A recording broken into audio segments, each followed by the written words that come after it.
Hey guys, happy Monday.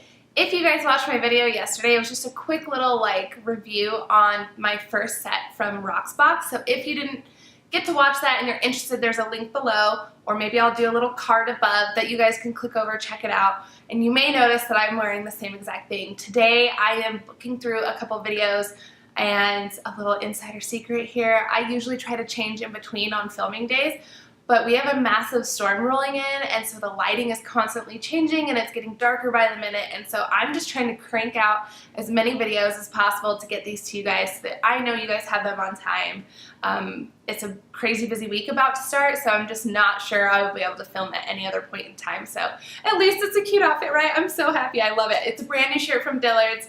I am wearing my Favorite by Beauty multi-stick in macaroon, I believe, so it is amazing. If you guys haven't checked them out, you definitely should. I'll leave links below. But the multi-stick works as lipstick, blush, eyeshadow. It's amazing. I love them. I like the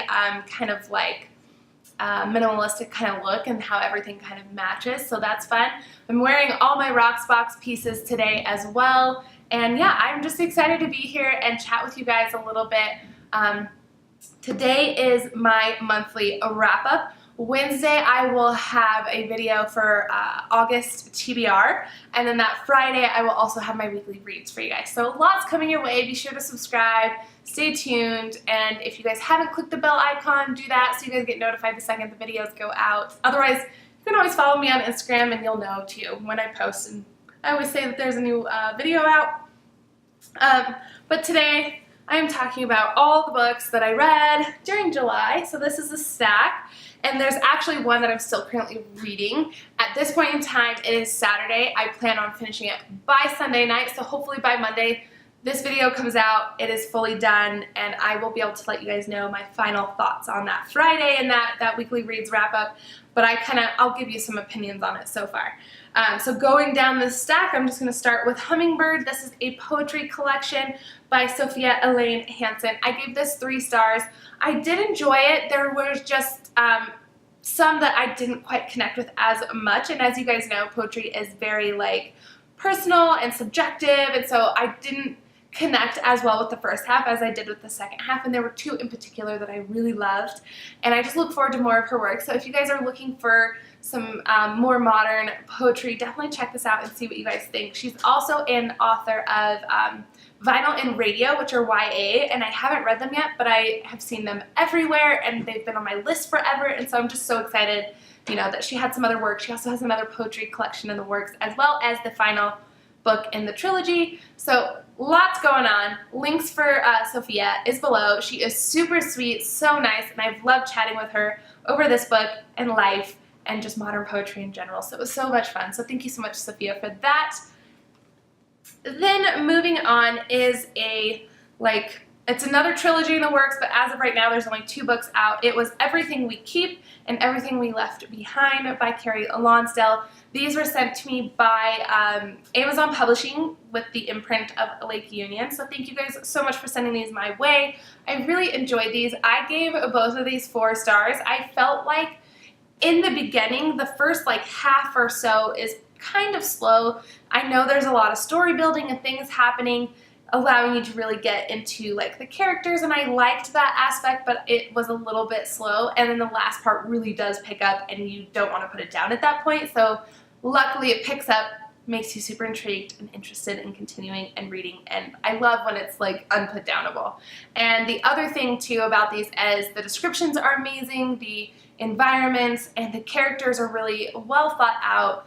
They are very realistic, the situations they go through, and just all of that stuff I feel like is so easy to connect and relate to, and so I felt like these characters were people you could really meet in real life, or they were already friends of yours or whatever. They just felt really, you know, down to earth and real. But what happens, to kind of give you guys a background story, is in here we have a girl named Amy who falls in love with this guy, and he goes on this fishing trip in Mexico, which he said, you know, was going to be really quick and he'd be back, and he ends up going missing, and all this stuff starts to kind of unravel. You know, it's a year after, she's still fighting, you know, her feelings for him, and she doesn't really think he's gone, and the grief and the loss, and she just goes through a lot of changes.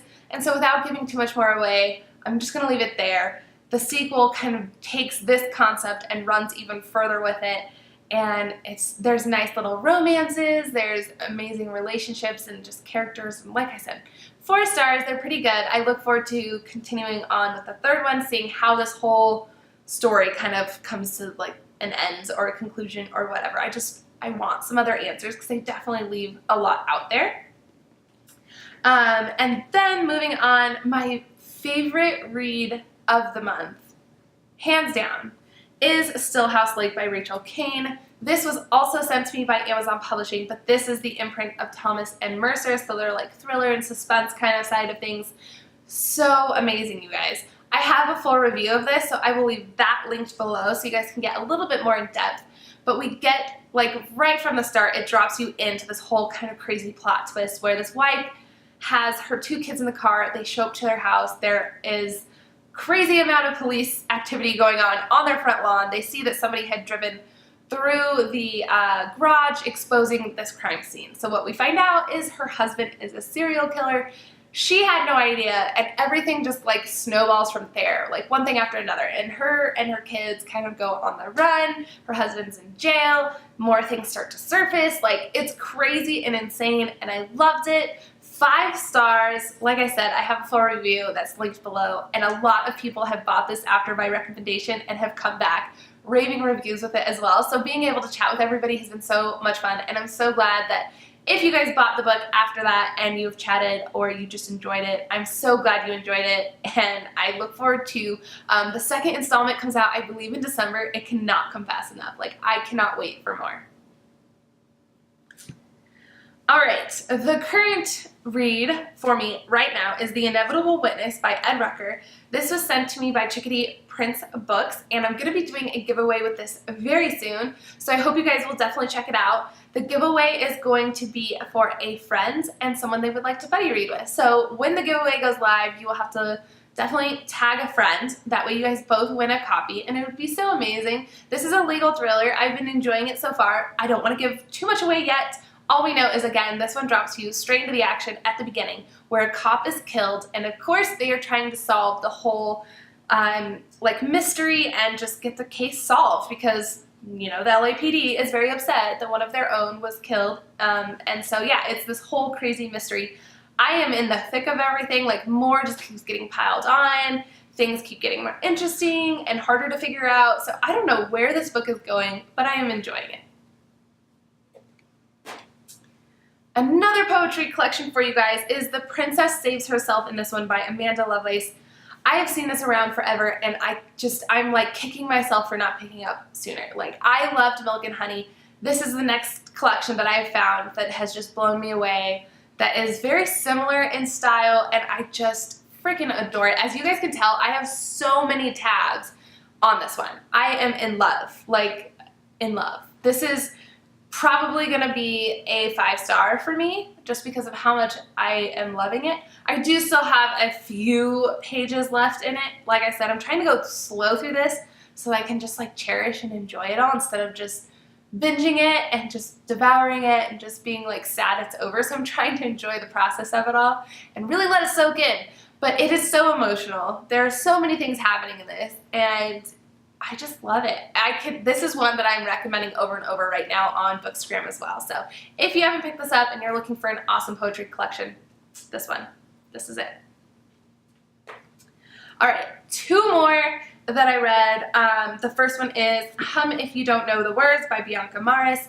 This is just a heavy, beautiful, heartbreaking, like hopeful read. So it is a crazy ride. So basically what it is it's a black woman who is out trying to find her daughter. The daughter goes missing in this like whole uprising, and the other alternating point of view is a little white girl who is definitely a little bit privileged. Her dad is like one of the supervisors at this like mine, and so they definitely are a little more well off. And so what happens is she loses her parents, and her aunt is taking her in, but her aunt travels a lot and just can't really deal with the full commitment of having a child. So she ends up coming across this, woman named Beauty, who she kind of brings in as like, not really like a maid or like a nurse, but like a caretaker of sorts to basically watch the little girl. And so the relationship between those two happens. We're trying to solve the mystery of Beauty's missing daughter. We're also trying to kind of figure out where Robin, the little girl, kind of fits in this crazy world that she's kind of figuring out. And it's a lot of segregation and racism aspects arise, and it's all taking place in South Africa. It is so, like I said, just beautiful and heartbreaking, and it's eye-opening as well. Like, I, didn't really know a lot about the situation in this book, so I think it was very well done and very beautiful. I gave this 4 stars. The last one for the month is Final Girls by Riley Sager, and I really liked this one. So this actually wasn't exactly what I was expecting it to be, but it was a good kind of like surprise. This is definitely more of a modern kind of slasher, so a nice take. I don't think I've read anything slasher-ish in a very long time. I definitely do more suspense or thrillers, and not quite as like intense as this one was, but it was really good. You start immediately again right in the kind of thick of things, and then kind of work your way backwards. So you're definitely thrown in after the event. You get kind of the gist of it, and then it starts all over. And it has these flashbacks, and that's kind of where you start to learn about what actually happened at Pine Cottage, and just get down to the bottom of things. So what happens is this girl is at this cabin with all of her friends. Obviously, the whole slasher thing comes into play, where everybody dies but her, which is how she gets the title of being a final girl. And so throughout this book, you are trying to figure out who the murderer was of her crime scene. There are 2 other final girls that she's kind of talking to, and the media kind of groups her with. And so there's a lot going on. And what I can tell you is there was so much more to this. There was a twist I never saw coming. There was, interesting characters that had me guessing. I literally could not pinpoint the killer in this. And I think the ending, it came full circle. There was a whole nother, thing happening. I don't know how I really felt about the end. That's kind of where I was just like, this isn't quite what I thought.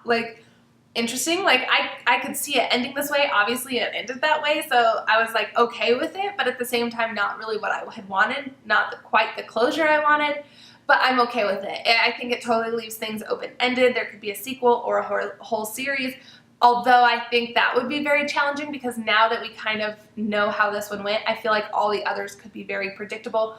What I really like about this is everybody was raving about it. It's living up to its hype. I think it's creating a lot of conversations, and I like that. I like when a book sparks this many heated conversations. And so it seems like everybody has been really eye to eye on everything, on who the killer was and just all of that stuff. So I think it's definitely interesting. And if you guys haven't picked it up, I would recommend it, because it is a really great read, perfect for the summer, perfect for the beach, road trip, whatever. Just definitely check this one out. I gave it 4 stars. Alright, you guys, so those are all the books that I read during the month of July. So if there was a book in here that you guys would like to see a full review on, definitely comment below.